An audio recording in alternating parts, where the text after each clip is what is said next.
자, 퍼플 아카데미의 학부모 교실 강의를 시작하도록 하겠습니다. 수학 사고력을 키우는 방법에 관해서 두 개의 강의로 나누어서 진행을 하도록 하겠습니다. 첫 번째는 교과서, 수학 교과서가 어떻게 변화하고 있는지를 보시면 우리 수학에서 교과부에서 키우고자 하는 수학 사고력이 이런 거구나 라는 것들을 이해를 좀 하실 수 있고, 그 다음에 수학 서술형, 논술형 평가가 이제 교과부에서 어떻게 제시되고 있는지를 보시면 이런 걸 가지고 학생들을 평가하려고 하는 거구나 라는 걸 이해할 수 있습니다. 그 다음에 이제 다음 강의에서는 이제 교수법에 대한 이야기를 할 거예요. 도입을 어떻게 하고 마무리를 어떻게 지어야 되고 학생들을 어떻게 끌어줘야 되고, 그러니까 뭐 선생님 입장에서나 학부모 입장에서나 둘 다 동일한 방법이에요. 그래서 교수법에 대한 이야기를 다음 시간에 진행을 하고, 이번 시간에는 교과서, 그 다음에 평가 이런 부분에 대해서 설명을 드리도록 하겠습니다. 자, 보시죠. 이건 뭐 제목이니까 수학 교과서부터 먼저 보시죠. 자, 우리가 예전에 알던 수학 교과서랑은 완전히 달라졌어요. 그러니까 뭐냐면 이 소재 자체를 실생활 속의 소재들로 많이 가져왔어요. 그래서 여기가 뭐냐면 평면도형, 이 지금 열기구를 타고 올라가서 지금 이 농촌 모습을 사진 찍은 건데, 요 모습 속에서 찾을 수 있는 도형들을 모두 찾아봐라, 뭐 이런 문제가 교과서에 이제 처음 도입으로 나오고 있어요. 이게 지금 보시면 여기, 그러니까 내가 그린 그림에서 이름을 알고 있는 도형이 있는지 찾아보시오, 뭐 이런 식으로 자신의 어떤 생각을 적는 이런 형태의 문제들이 실생활 속의 소재를 이용해서 나오고 있다는 거죠. 그 다음에 뭐 여기 마찬가지죠. 같은 맥락 속에서 이제 진행이 되고요. 그 다음에 고등선, 이제 직선, 뭐 여기 좀 나오면 이제 고등선과 구분선을 먼저 구분하라고 되어 있는데, 이게 사실 사람들이 시험에 이제 자주 나오는 뭐 직선, 반직선, 그 다음에 뭐 선분, 이렇게 세 개를 구분하는 것은 기본적으로 해요. 근데 그게 고등선에 포함되는 선들이라는 것을 잘 이야기하지 않아요. 그러니까 이게 처음에 어떤 선들이 있을 때, 선을 구분 지을 때 선이 있다 라고 하면 선을 크게 두 가지로 구분할 수 있거든요. 구분선과 고등선이죠. 자, 그러면 고등선은 뭘까 라고 본다면, 만약에 정의를 좀 더 명확하게 이제 고등선에 대한 정의를 하자라고 한다면, 뭐 곱게 뻗은 선, 뭐 이렇게 설명을 할 수도 있지만, 좀 이제 직관적으로 얘기를 하자면 고등선이라고 하는 것은 가장 빠른 선이라고 설명을 할 수가 있어요. 그러면 구분선은 가장 빠르지 않은 선? 아니면 가장 느린 선? 학생들이 가장 느린 선이라고 되게 많이 하는데, 사실 가장 느린 선이 아니라 빠르지만 않으면 다 구분선이에요. 가장 느린 선이라는 건 있을 수가 없죠. 예를 들어서 점과 점을 잇는다. 그러면 만약에 예를 들어서 이 빙글빙글빙글 돌아서 이렇게 가면 가장 느린가요? 아니죠. 여기서 만약에 지구 반대편을 돌아가지고 빙글 한 바퀴 돌아서 이렇게 딱 들어온다고 해서 가장 느린 선이라고 할 수 없죠. 더 느린 선은 항상 존재합니다. 그래서 구분선과 고등선을 좀 구분지어서 정확하게 정의를 좀 알아두셔야지 나중에 서술형, 논술형 문항을 제대로 설명할 수가 있어요. 평가 문항을 보고 그거는 제가 말씀드리도록 하겠습니다. 자, 그 다음에 뭐, 이 만화와 같은 형태를 띠면서 학생들의 이제 흥미를 좀 불러일으키려고 하고 있고요. 자, 익힘책에 보면, 수학적 정의를 이제 정확하게 알 수 있도록 이렇게 뭐 선분, 직선, 반직선, 이런 정의들이 나와 있고요. 그리고 만화를 이용해서 학생들이 좀 흥미를 느낄 수 있게 했는데, 사실 만화를 이용했다고 해서 뭐 흥미를 느끼는지는 잘 모르겠어요. 근데 어찌됐건 교과서 전반적으로 학생들이 좀 더 재미있게 수학을 접할 수 있도록 이렇게 애를 쓴 흔적들이 여기저기서 보인다는 거죠. 그게 이제 7차 교육과정부터 거의 한 10여 년간 2007년인가요? 7차 교육과정 개정을 하고 난 다음부터는 계속 이 방향으로 학생들이 좀 수학에 대한 어떤 그 호감도를 높일 수 있도록, 그 다음에 뭐 이렇게 자신의 생각을 표현할 수 있도록 수학적 의사소통 능력을 키울 수 있는 방향으로 교과서들이 지금 계속 변해가고 있다는 거죠. 그래서 그 첫 단추가 사실은 수학적 정의를 정확하게 알아야 되는데, 사실 모르는 사람들이 너무 많아요. 아까 지금 제가 고등선에 대한 이야기를 했는데, 선분이 뭐야? 그러면 뭐 설명을 못해요. 점과 점을 이은 선. 점과 점을 아까 얘기했죠. 어떻게 이어야 된다고요? 가장 빠르게 이어야지만 선분이라고 할 수 있는 거예요. 고등선의 일종이니까. 자, 뭐 그 다음에 이런 이제 퍼즐 형태도 이제 나와 있고요. 자, 그 다음에 이제 수학 사적인 소재들을 들고 왔어요. 그러니까 예를 들자면 이런 거예요. 그러니까 예전에는 그냥 수를 배워봅시다. 1부터 5까지의 수를 배우고, 뭐 6에서 10까지의 수를 배우고, 두 자릿수, 뭐 이런 식으로 이제 수에 대한 개념들을 얘기를 했는데, 이제는, 수학 4쪽에서 로마 숫자는 어떻게 썼는지 한번 얘기해 볼까? 그러면 로마 숫자와 지금 쓰고 있는 인도 아라비아 숫자의 차이점을 한번 이야기해 볼까? 뭐 이런 식의 이제 그 내용들이 들어가기 시작하는 거죠. 근데 로마 숫자는 생각보다는 쉽진 않아요. 왜냐하면 오른쪽에 붙으면 플러스고 왼쪽에 붙으면 마이너스고 이렇게 좀 복잡한 개념들이 들어가 있고요. 그 다음에 인도 아라비아 숫자와의 차이점을 이제 들어보자면 0이 있다 없다. 그래서 0이 왜 들어갔느냐 이런 부분들에 대한 이해도가 좀 필요한 거죠. 그게 나중에 평가 문항에 실제로 나온 문항들이 있으니까 한번 살펴보도록 하고요. 자, 그 다음에 요거는 큰 수예요. 큰 수가 이제 조 뭐 이런 걸 배우는데 이제 여기 실생활 속에서 조 이런 것들이 나오는 게 이제 단위는 이제 그 세계 인구 우리나라 인구가 5천만 명이죠. 약 5천만 명이죠. 전 세계 인구가 한 70억 정도 되는데 중국이나 인도를 사용을 하면서 몇십억 단위를 이제 이해하도록 하는 거죠. 그러니까 지금 보시면 도입할 때는 실생활 속에서 학생들이 접할 수 있는 내용 소재를 가지고 이제 교과서들이 많이 꾸며져 있다라는 걸 이해할 수 있고요. 그 다음에 NIE, 그러니까 신문을 활용하는 사례예요.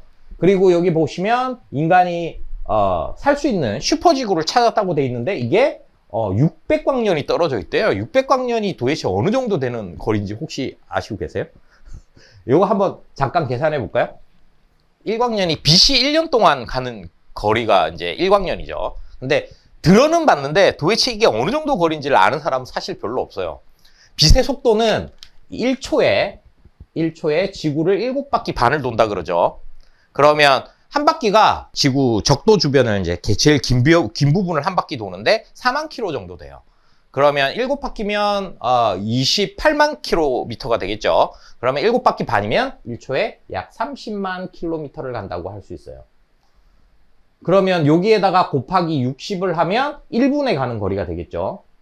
그 다음에 여기에다 곱하기 또 60을 하면 1시간에 가는 거리가 될 거고, 그 다음에 여기에다 곱하기 24를 하면은 1일 동안에 가는 거리가 될 거고요. 여기다가 365를 하면은 1년 동안 가는 거리, 1광년의 거리가 나오게 돼요.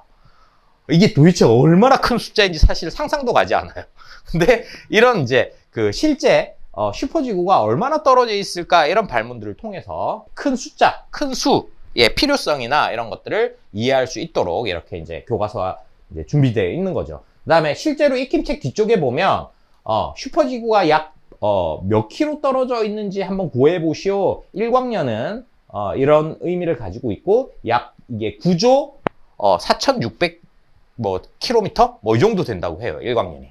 어마어마한 숫자죠. 거기에 이제 600만 곱하면 600광년의 거리가 나오게 되는 거예요. 그러니까 이런 계산들을 직접 해보면서 이제 수학이 이런 큰 수들이 실제로 필요한 것들이 꽤 있구나라는 것들을 이해하는 과정인 거죠. 그래서 전반적으로 보면 도입을 실생활 속의 이야기를 가지고 수학 내용들을 도입을 해서 학생들이 수학이 그냥 필요 없이 그냥 더하기 빼기 곱하기 나누기만 하는 게 아니라 실생활 속에 굉장히 많은 곳에서 적용되는구나라는 것들을 좀 이해를 해야 되고, 그 다음에 이런 것들을 수학사나 이런 이제 다른 소재들을 이용해서 이제 자기 생각을 표현해낼 수 있고, 그 다음에 그 수학적 언어를 사용해서 그 다음에 정의를 정확하게 알아서 그게 왜 맞는지 왜 틀렸는지 이런 것들을 설명해낼 수 있는 능력치를 요구를 하고 있는 거죠. 그래서 평가도 그런 방향으로 변해가고 있는 거고요.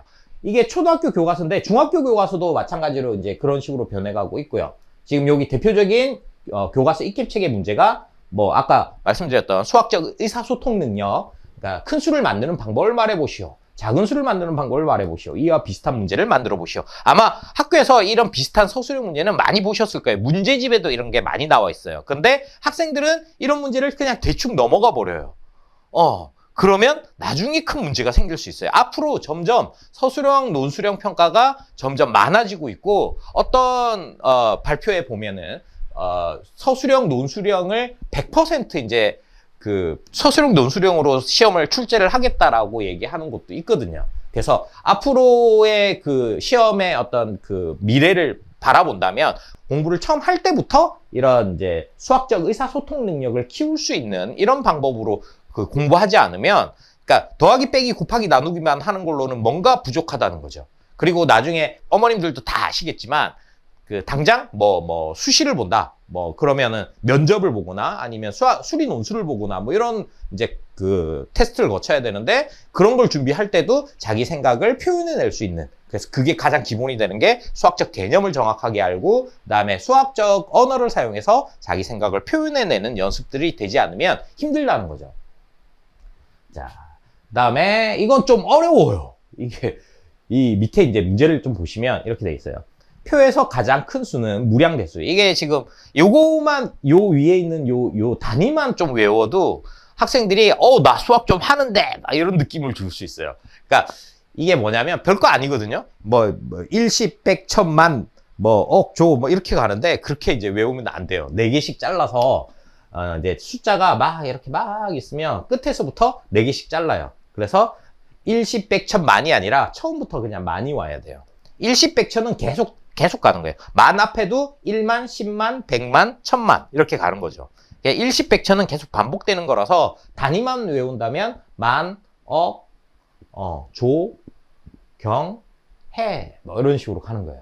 그래서 외우기 할 때 일십, 백, 천만으로 외우는 애들은 그 다음 단위를 외우는 게 굉장히 힘들어해요. 그러니까 처음부터 구분을 지어주는 게 굉장히 중요하고요. 처음에 혼란이 생겨버리면 나중에는 이게 원래 알고 있던 거랑 지금 새로 알아야 될 게 막 혼란스러운 사태가 되기 때문에 개념을 정확하게 아는 게 필요하고요. 그 다음에 만억 조경해 정도까지는 많은 친구들이 알고 있는데 그 다음을 잘 몰라요. 만억 조경해, 자양, 구간, 정제극, 항하사, 아승기, 나유타, 불가사의 무량대수 이런 정도로 외우면 우와 너 정말 수학 좀 하는구나. 별거 아니거든요. 그러니까 이런 작은 거 하나하나가 학생들이 만약에 이 학교에서 우와 너 수학 좀 하네 이런 소리를 한번 딱 듣잖아요. 그러면 수학이 재밌어져요. 사실 만화나 뭐 이런 거 별 의미 없어 보이고, 제가 수많은 학생들을 가르쳐 본 결과 쟤 수학 좀 하네 이런 소리 한번 들으면 수학에 대한 흥미도가 확 올라가요. 자, 그런 걸 하기 위해서 이런 것들을 하는 거죠. 한번 문제를 한번 볼까요? 표에서 가장 큰 수는 무량대수로서 1이 0이 68개 붙은 수입니다. 그런데 이 무량대수도 1에 0이 1000개 붙은 10의 1000승. 와, 지수가 갑자기 튀어나와요. 이거는 사실은 굉장히 쉽게 설명을 할 수가 있어요. 예를 들어서 7을 만약에 6번을 더한다고 칠까요? 귀찮잖아요. 그러면 어떻게 해요? 곱셈을 사용하죠. 7 곱하기 6. 그러면 이게 7 곱하기 7이 이것도 귀찮잖아요. 이거 6번을 쓰려고 하니까 얼마나 귀찮아요. 그래서 어떻게 써요? 7을 6번 곱했어. 이렇게 약속을 했다는 거죠. 그냥 약속에 대한 거기 때문에 이건 제가 많은 학생들한테 수업해 봤는데 저학년 학생들도 그렇게 어렵지 않게 저런 약속이 있구나 라는 정도로 받아들일 수 있다는 거죠. 지수가 지수니까 중학교 때 배워야 돼 이렇게 생각하시면 안 돼요. 그러니까 학생들이 이런 개념들을 받아들일 수 있느냐 없느냐의 관점으로 접근하시면 훨씬 더 쉽게 할 수 있습니다. 자, 아무튼 별것이 아닙니다. 근데 1이 또 1에 0이 1000개 붙은 수도 1에 0이 이거 몇 개죠? 100만 개인가요? 100만 개 붙은 10의 100만 승에 비하면 별것이 아닙니다. 자, 그렇다면 한없이 큰 수가 있을까요? 아니면 없을까요? 굉장히 어려운 질문이죠. 만약에 이런 문제가 서술형, 노술형 평가에 딱 나왔다고 생각해 보세요. 뭐라고 답을 써야 될까요? 굉장히 어렵죠. 자, 이 문제를 이제 대답을 하려면 수의 개념이 가장 큰 수가 있느냐 없느냐에서 이제 이걸 증명하는 방법이 몇 개 있긴 한데 초등학교 3, 4학년들이 이제 이야기하기에는 조금 어려울 수 있어요. 그렇지만 가장 큰 수라는 게 있다라고 한번 가정해 보자. 이런 정도로 이제 얘기를 하는 거죠. 가장 큰 수가 있다고 가정을 한다면 거기에다 1을 더하거나 2를 더하거나 할 수 있잖아요. 그렇게 되면 가장 큰 수보다 더 큰 수가 생기는 거예요. 그래서 가장 큰 수라고 하는 것은 내가 큰 수라고 생각하는 수를 결정하는 순간 그거보다 더 큰 수가 생기기 때문에 가장 큰 수라는 것은 정해져 있는 어떤 수가 아니라 계속 움직이는 동적인 수의 개념이에요. 그래서 굉장히 어려운 내용인데도 수학 익힘책에는 이렇게 나와 있어요. 수학 익힘책에 나와 있다는 것은 결국은 나중에 논술형, 서술형 평가로 나올 수도 있다는 거죠. 그래서 학생들이 어떻게 이런 것들을 표현해낼까에 대한 고민들이 필요합니다. 이건 중학교 교과서입니다. 중학교 교과서도 재밌어요. 저는 중학교 이번에 그 2015 개정교육과정 그 교과서 보고 이제는 수학이 이제 이렇게 바뀌는구나 이렇게 생각이 들었는데, 맨 처음에 이거 소인수분해에 관련되는 문제예요. 그러니까 13년, 17년 동안 땅속에 사는 매미가 있다. 이게 무슨 말일까요? 자, 왜 이런 일들이 벌어지게 됐을까? 이렇게 보면 이제 매미가 여러 종류가 있었대요. 근데 여름에 딱 나오면 한 달 정도 바짝 살고 다 죽어버려요. 그러니까 얘네들이 한꺼번에 튀어나오면 서로 막 먹이 경쟁을 하느라고 살아남기가 너무 힘든 거예요. 그래서 서로 엇갈리게 딱 나오고 싶은 거예요. 그러다 보니까 얘네들이 소수년만큼 땅속에 있다가 나오게 됐다는 거예요. 최소 공배수가 가장 크도록 서로 소가 되는 연도만큼 땅속에 있다가 그러니까 같이 나오는 경우가 최소가 되도록 이렇게 소수년만큼 땅속에 있다 나오게 됐다. 뭐 이런 이야기들이 나오고 있어요. 그러니까 중학교 교과서도 이제는 실생활 속의 소재들을 활용해서, 그래서 스팀이라는 얘기가 나오는 거예요. 스팀이 아까 그 앞 강의에서도 제가 말씀드렸듯이 융합형이죠. 사이언스, 스팀이니까 T, 테크놀로지, 엔지니어링, 아트, 매스메틱스 이런 식으로 이제 연결을 하는 건데, 최근에는 이제 사회, 역사, 경제, 문화까지도 연결되는 개념으로 수학이 변해가고 있다라는 거죠. 그래서 교과서가 이렇게 바뀌고 있으니까 예전과 같이 문제집 풀고 더하기 빼기 계산력 연습하고 이런 식으로는 이제는 다음 단계 이제 공부를 하기가 쉽지가 않다는 거예요. 그래서 초등학교 1학년 때부터 아주 이제 어릴 때부터 수학을 제대로 공부를 하려면 물론 기초 단계에서는 계산력을 연습하는 과정이 반드시 필요하지만 나중에 이런 사고를 발전시켜 나가는 어떤 부분에서는 계산력만으로는 뭔가 수학을 하기가 조금 어렵다라는 것들을 이해하시는 게 필요합니다. 자, 여기도 마찬가지예요. 서로 소인과 이제 아까 제가 설명드렸던 그런 내용들이 나와 있고요. 여기도 우유 패킹을 이렇게 한다는 것은 뭡니까?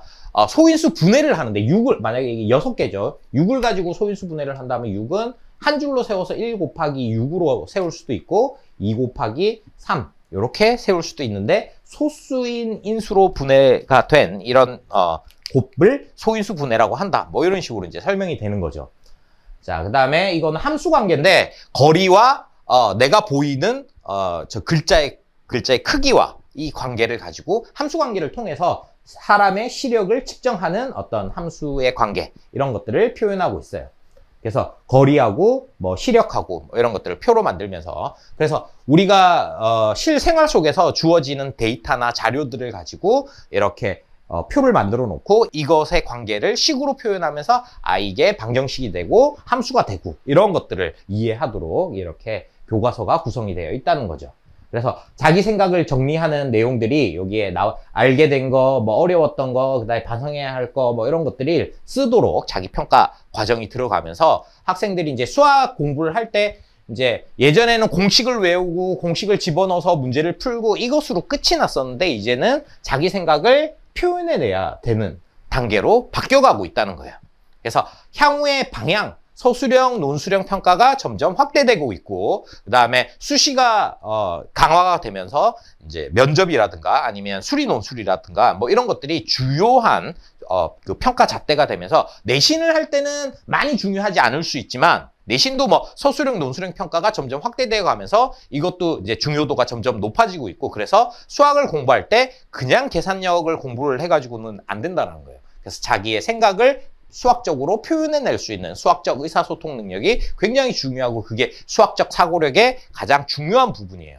그래서 지난 시간에 말씀드린 것처럼 수학에 대한 문제 해결력을 키우는 거는 일단 기본적으로 예전부터 이제 키워오던 거니까, 거기에 새로 붙은 게 수학적 의사소통 능력이 이제 키워져야 된다는 거. 그 다음에 수학에 대한 이제 실생활 속에서 어떻게 활용되는지를 이해하는 걸 통해서 수학의 어떤 실용성을 이해하고, 그것을 내가 앞으로 공부해 나갈 분야에서 수학이 어떻게 활용되는지를 자기 생각을 표현해내는 이런 수학적 동기, 이런 것까지를 포함하는 게 수학적 사고력이다라고 교과부에서는 보고 있다는 거죠. 교과서에서 이런 방식으로 표현이 되고 있다라는 거죠. 평가 문항을 좀 한번 예시를 볼까요? 자, 1억. 1억은 0이 8개 있어요. 이거는 다 알고 계시죠? 자, 1억은 0이 8개 있는데 그러면 1억에 이렇게 0이 많은 이유가 뭔지 한번 설명해 보시오. 이런 거에 실제로 중간고사 문제에 나온 적이 있어요. 서술형 평가. 1억이 0이 많은 이유를 어떻게 설명하죠? 이거를 설명을 하기 위해서는 자리값에 대한 개념을 알아야 돼요. 0이 왜 등장했는지. 아까 로마 숫자 나온 거 보셨죠? 로마 숫자와 인도아라비아 숫자를 비교하면서 로마 숫자에는 0이 없으니까 큰 수를 만들기 위해서 새로운 문자를 계속 만들어내야 돼요. 1은 I, 5는 V, 그다음에 10은 X, 50은 L, 100은 C, 이런 식으로 계속 새로운 문자를 만들어내야 되는데 우리는 이 0의 개수를 가지고 자리값을 표현하기 때문에 아주 큰 수를 만들기 위해서 이 자리에 아무것도 없어. 그렇지만 이 1은 굉장히 큰 자리에 있는 수야 라는 걸 표현하기 위해서 0이 많이 등장하게 되는 거죠. 자, 그렇습니다. 그래서 0이 왜 등장했는지, 자리값은 어떤 의미를 가지고 있는지 이런 것까지를 이해를 해야 되는 거죠. 자, 요게 이제 제가 좀 많이 쓰는 예시 중에 하나인데 실제로 서울교대 영재교육원에 나왔던 문제예요. 근데 너무 쉬워요. 그리고 답을 가르쳐 줬어요. 6000 나누기 20은 300이에요. 답을 가르쳐 주면 어떡해? 요걸 딱 가리고 300을 딱 가리고 6000 나누기 20은 뭐예요? 이렇게 물어봐야 되는데 그러니까 계산에 답을 가르쳐 줬어. 그리고 이 식의 의미를 다양한 방법으로 설명하시오. 이렇게 나왔어요. 이게 초등학교 수학 공부의 한 절반을 요구하는 문제라고 할 수 있어요. 저게 뭔 절반이야? 왜? 더하기, 빼기, 곱하기, 나누기는 이 문제 하나로 다 끝낼 수 있어요. 자, 제가 한번 이거를 실상황 속에서 제가 설명을 해볼게요. 제가 사탕 6000개를 가지고 왔어요. 근데 어머님이 학부모 설명해야 한다고 한 20분이 오셨어요. 그래서 제가 어머님들 한 분당 300개씩 사탕을 나눠드렸어요. 자, 이거를 나누기로 지금 6000개를 20명한테 나눴으니까 1인당 300개를 가져갈 수 있어. 이렇게 나누기로 설명할 수도 있지만 제가 가진 사탕에서 300개씩 빼볼게요. 300개씩 빼니까 몇 번 뺄 수 있죠? 20번 뺄 수 있어요. 그게 뺄셈의 의미도 포함하고 있다는 거예요. 이 나눗셈의 의미는. 그 다음에 300개씩 가지고 계신 사탕을 더해볼까요? 300개, 300개, 300개, 300개, 300개 더하니까 원래 가지고 있던 사탕 6000개가 나오는 거예요. 그러면 이 나눗셈이긴 하지만 덧셈으로도 설명이 가능하다는 거죠. 그 다음에 똑같은 수를 여러 번 더하니까 귀찮아. 20번이나 어떻게 더해? 그래서 300 곱하기 20은 6000 이렇게 곱하기로도 설명이 가능하다는 거예요. 그래서 어떤 한 식을 가지고 이게 더하기, 빼기, 곱하기, 나누기가 따로따로 노는 게 아니라 실상황 속에서 보면 어떤 한 상황을 어떤 방식으로 바라보느냐, 내가 가진 사탕에서 빼느냐, 아니면 내가 가진 사탕을 나눠주느냐, 아니면 나누어 가진 사탕들을 더해서 원래 사탕을 구하느냐, 이런 관점에서 따라서 더하기, 빼기, 곱하기, 나누기가 다 달라지게 되는 거죠. 우리가 예전에 이제 계산력만 하게 되면 더하기는 더하기대로, 빼기는 빼기대로, 곱하기는 곱하기대로, 나누기는 나누기대로 맨날 연습만 해요. 근데 이게 도대체 어떤 연관성을 가지는지 아무도 안 가르쳐줘요. 그러니까 어떤 한 실생활 속에서 어떤 사례가 하나 있다면 이것을 어떤 방식으로 바라보느냐에 따라서 더하기도 되고, 빼기도 되고, 곱하기도 되고, 나누기도 되는 거죠. 그러니까 이런 수학적 의미를 정확하게 이해하는 게 이제 수학 사고력을 공부하는 첫 단추라는 거예요. 이걸 키우기 위해서는 사실 발문이 제일 중요해요. 학생들한테 어떤 질문을 던지느냐는 거죠. 어떤 자극을 주면 학생들은 그 자극에 따라 생각이 끌려와요. 근데 이런 자극을 한 번도 받지 못한 친구들은 뭘 어떻게 해야 될지를 모르는 거예요. 그래서 평가를 나중에 이제 교과부에서 어떤 방식으로 끌어와야 되니까 평가를 이런 식으로 낼 거야 라고 평가 유형을 분류를 해 놓은 게 있는데 그게 뒤쪽 편에 나와 있어요. 자, 그 다음에 중등평가를 한번 볼까요? 여기도 마찬가지예요. 히스토그램하고 막대 그래프의 차이를 혹시 아세요? 모르는 사람들이 왜 이렇게 많은지 모르겠어요. 히스토그램은 딱 이렇게 그래프가 있으면 어떻게 돼 있죠? 이렇게 돼 있고, 이렇게 돼 있고, 이렇게 연결이 돼 있죠. 그럼 막대 그래프는 어떻게 돼 있어요? 막대 그래프도 똑같이 돼 있죠. 근데 통상적으로는 막대 그래프는 이렇게 그려요. 따로따로 떨어뜨려 놓고 그려요. 이 차이가 뭐냐면 얘는 둘 사이에 연관성이 없어요. 그냥 떡볶이, 사탕, 순대, 햄버거, 치킨 이런 식으로 전혀 관계없는 것끼리 나와 있기 때문에 이 사이가 붙어 있으면 오히려 틀렸다고 말할 수 있어요. 물론 초등학교 때는 붙어 있느냐 떨어져 있느냐를 가지고 얘기하는 사람은 없지만 어찌됐건 이거는 그래요. 근데 히스토그램은 어떻게 되냐면 구간이 돼 있어요. 구간이.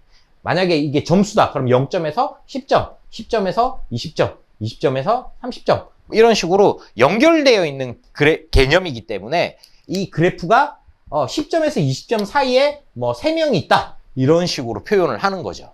그래서 이 히스토그램은 그림 자체가 연결이 되어 있어요. 그래서 히스토그램을 그러니까 이런 것도 아까 지금 제가 누누이 지금 설명을 드리고 있지만 기본적인 개념을 정확하게 알고 있는 상태에서 그 다음에 자기의 생각을 표현해내는 이런 이제 훈련들이 필요하다는 거죠.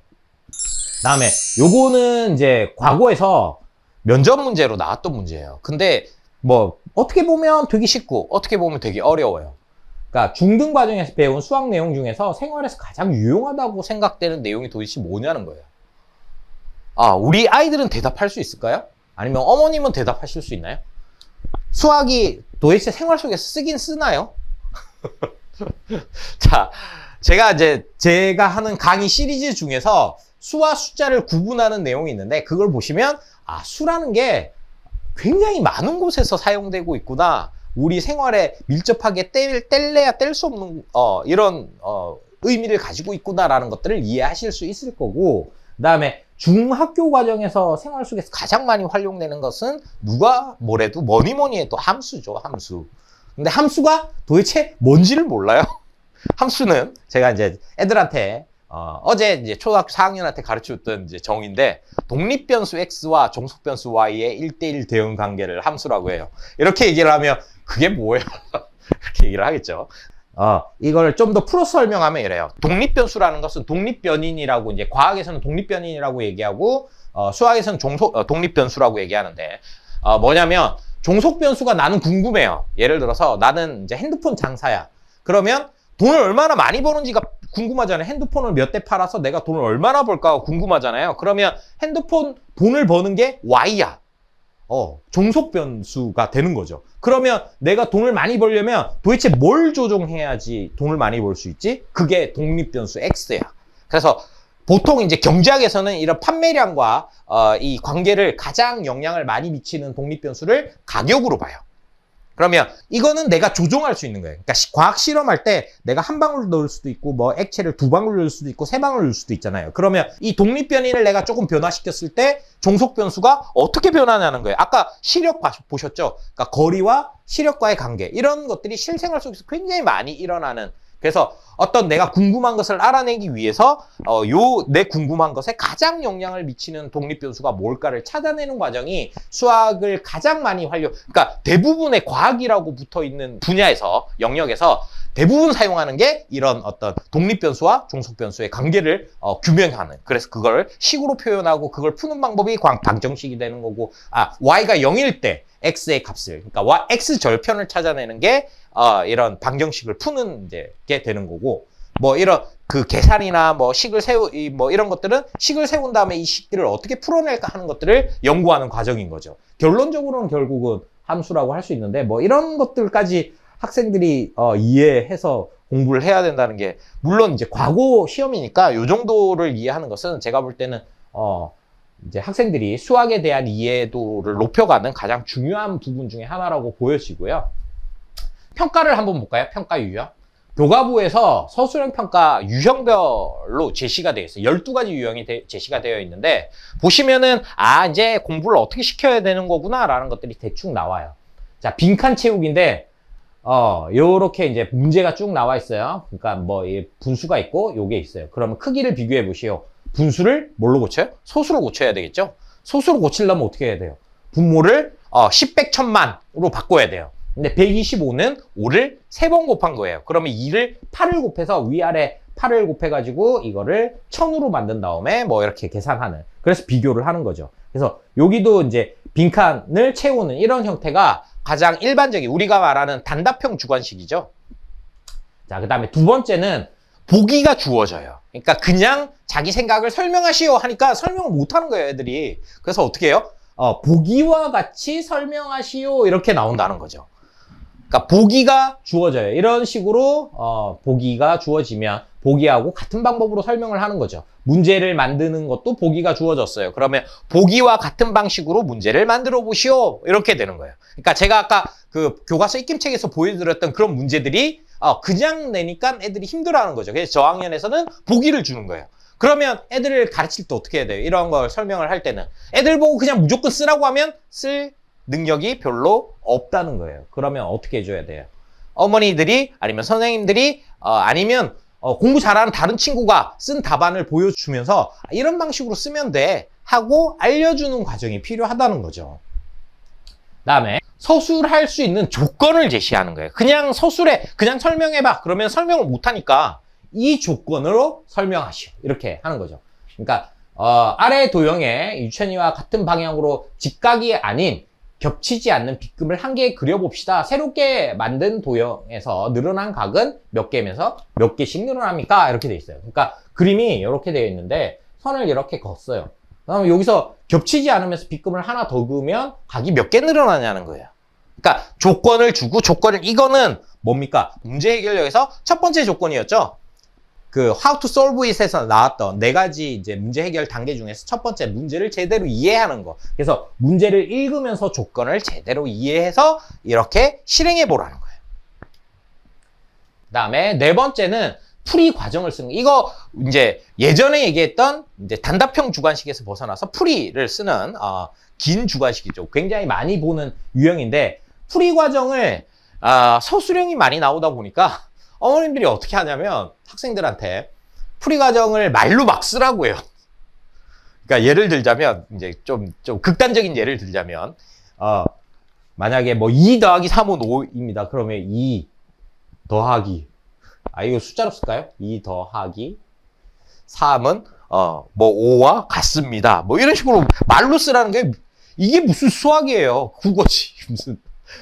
그러니까 수학에서는 풀이 과정을 쓸 때 뭘 사용해야 돼요? 수학적 용어, 수학적 기호.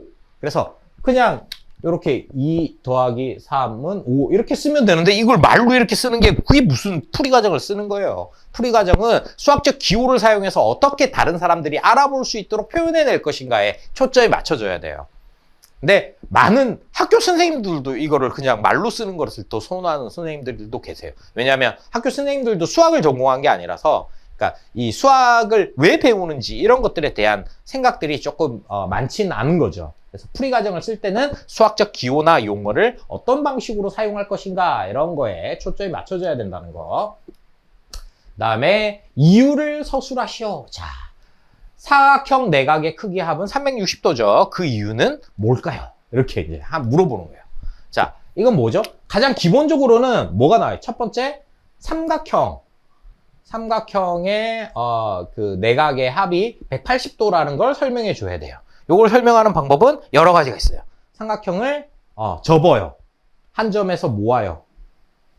그러면 이렇게 해서 한 각이 모여서 180도가 돼요. 아니면 찢어서 한 곳에 붙여요. 이런 설명이 하나가 들어가야 되고, 그 다음에 두 번째가 사각형을 어떻게 반 자르면 삼각형이 2개가 돼요. 그럼 180도, 180도가 합쳐지니까 360도가 돼요. 뭐 이런 식으로 이제 2가지 과정이 들어가야 되는 거죠. 이제 이런 걸 하려면 결국은 그 수학에 대한 정의나 개념을 좀 더 정확하게 이해를 해야 된다는 거예요. 수학에 대한 개념은 아무리 강조해도 지나치지 않아요. 근데 많은 사람들이 수학을 계산만 시키고 개념을 가르쳐 주지 않아요. 그래서 앞으로 이제 우리 아이들이 공부해 나갈 때는 수학에 대한 개념을 정확하게 잡아갈 수 있도록 문제 푸는 것은 열심히 진짜 당장 시험 볼 때 연습해가지고 점수 받을 때 막 이렇게 이제 연습해가지고 점수를 받는 거예요. 일반적으로 항상 평상시에 공부를 할 때는 이런 연습을 하는 것보다는 개념을 정확하게 이해하는 게 훨씬 더 중요하고 자기 생각을 표현해내는 이런 것들이 훨씬 중요하다는 거죠. 자, 개념 설명하기. 예각이 뭔지를 쓰라는 거죠. 이거 아세요 혹시? 각이 나왔으니까 각과 각도의 차이. 아무도 이걸 아는 사람들이 별로 없더라고요. 그냥 똑같은 거 아니야? 각도는 각의 크기를 수로 나타낸 거예요. 각은 그냥 뾰족한 거 아니면 어떤 두 고둔선이 있는데 이게 회전한 정도 이런 것들을 각이라고 하고, 그것을 수로 표현한 거, 따뜻한 정도를 수로 표현한 걸 뭐라고 하죠? 온도라고 하죠.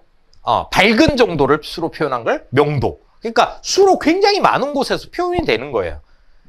자, 뭐 생각보다 어머님 생각보다 훨씬 더 많고요. 그 다음에 틀린 거 찾아내기, 제대로 문제를 읽으라는 거죠. 문제 읽고 도대체 뭐가 틀렸는지 찾아내는 이런 문제들.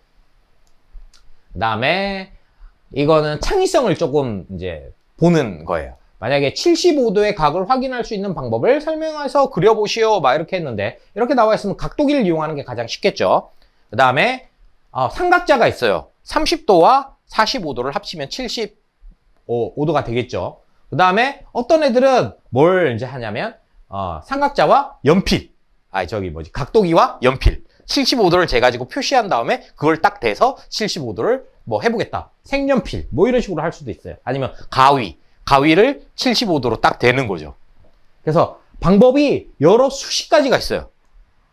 그런 것들 중에서 어떻게 좀 창의적인 방법을 제시할 수 있느냐를 물어보는 창의적 문제도 나오고 있다는 거죠. 그래서 학생들한테 어떤 그 과정이 하나만 있다고 가르치면 안 된다는 거예요. 예를 들어서 곱하기를 한번 해볼까요? 이거는 예를 제가 몇 번 들었던 건데, 뭐 15 곱하기 18 짝수여야 되죠.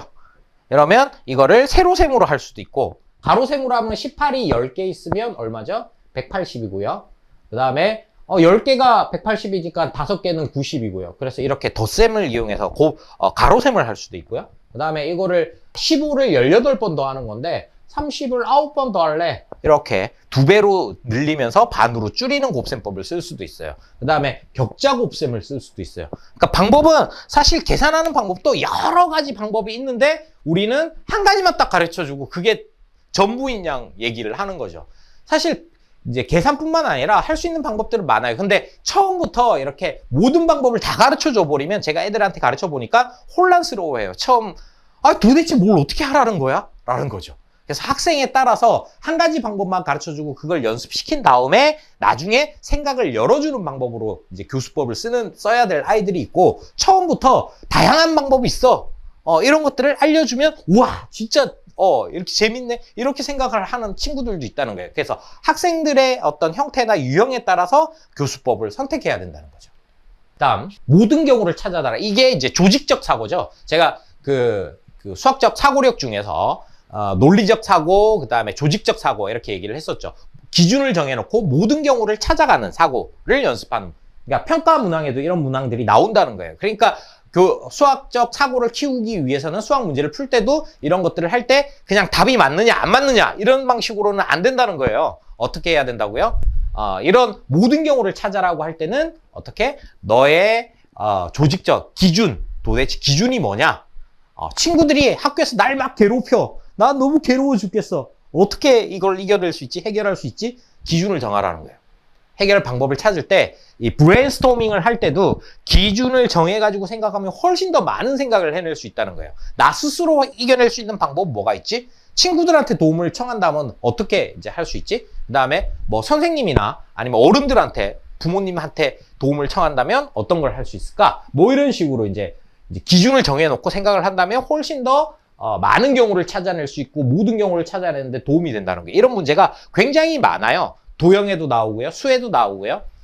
그래서 여러분들이 이제 이런 것들을 이제 생각하셔야 되고, 그 다음에 실제 예를 들어보라는 거예요. 직각이 들어가 있는 거, 그러니까 실생활 속에 있는 이제 그 교과서에 아까 보여드린 것처럼 실생활 속에 굉장히 많은 것들을 이게 소재로 활용해서 수학을 사용을 하잖아요. 그러면 이제 그 문제에서도 실생활 속에서 이런 수학적 내용들이 실생활 속에 어떻게 활용이 되는지 이런 것들을 생각해 보면서 공부를 해야 된다는 거죠.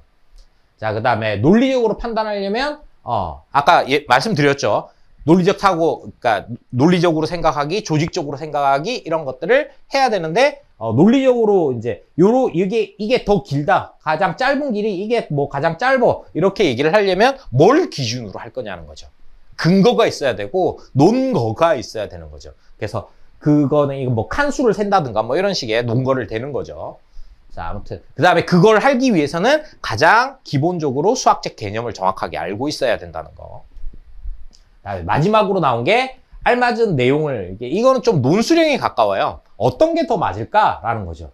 자, 이거는 뭐 잠깐 살펴볼까요? 헨델과 그레텔이 새어머니를 따라 산속으로 들어갔는데 이번에는 하얀 조약돌이 없어가지고 헨젤은 호주머니에 있던 빵을 4등분을 나눠가지고 길에다 떨어뜨렸습니다. 헨젤이 이제 한참 빵을 떨어뜨리고 있는데 그레텔이 물었습니다. 오빠, 빵이 얼마나 남았어? 호주머니에 있던 빵을 꺼내 보았습니다. 동생이 뭐라고 말했을까요? 4와 4분의 2가 남았네? 이렇게 얘기를 했을까요? 자, 그러니까 이거는 답이 열려 있어요. 근데 여기 들어가야 될 요소가 정해져 있는 거예요. 그러니까 분수를 사용을 하라고 했기 때문에 분수를 사용을 해야 돼요. 분수로 들어가는 말로 적어봅시다. 4개와 4분의 2 이렇게 해도 되고 4개와 절반, 절반이라고 표현하면 분수가 아니죠. 2분의 1 뭐 이런 식으로 개를 표현을 하든지 아니면 전체가 몇 개 있는지에 따라서 전체에 대한 부분의 비율을 이용해서 분수로 표현을 할 수도 있고요. 그러니까 이런 이제 그 서술형 문제들, 지금 교과부에서 제시하고 있는 12가지 유형의 이제 그 문제들을 보셨는데 교과서 보시고 평가 문항 보시고 실제로 나왔던 평가 문제들 보시고 하니까 어떻습니까? 그러니까 지금 이제 어머님들께서 예전에 우리가 어렸을 때 배웠던 수학의 공부 방식, 연산을 연습하고 문제집을 많이 풀고 이런 방식의 학습법으로는 이런 평가와 이런 교과서와 이런 이제 형태의 이제 그 시험 제도에서 아이들이 잘 이겨 나갈 수 있다고 생각이 드세요? 쉽지 않죠. 그래서 수학책을 아니면 문제를 풀 때 어떤 방식으로 학생들의 사고를 키워내야 되는지가 굉장히 중요하고, 그래서 이 교수법이 굉장히 중요한 거예요. 그래서 지금 이제 이번 이제 강의에서는 이렇게 이제 교과서와 이제 평가 문항을 보여드렸고, 다음 강의에서는 이제 어떤 방식으로 이제 끌어내야 되는지 교수법에 대해서 말씀을 드리고, 그 다음 강의서부터는 문제들을 보면서 문제를 직접 이 문제는 이런 방식으로 이제 이 문제의 이제 핵심을 파악하고 나면 그 다음에 어떻게 이제 끌어가야 되는지 학년별로 제가 보여드리도록 할 거예요. 차근차근. 그래서 계속 시청해 주시고 지금까지 들어주셔서 감사합니다.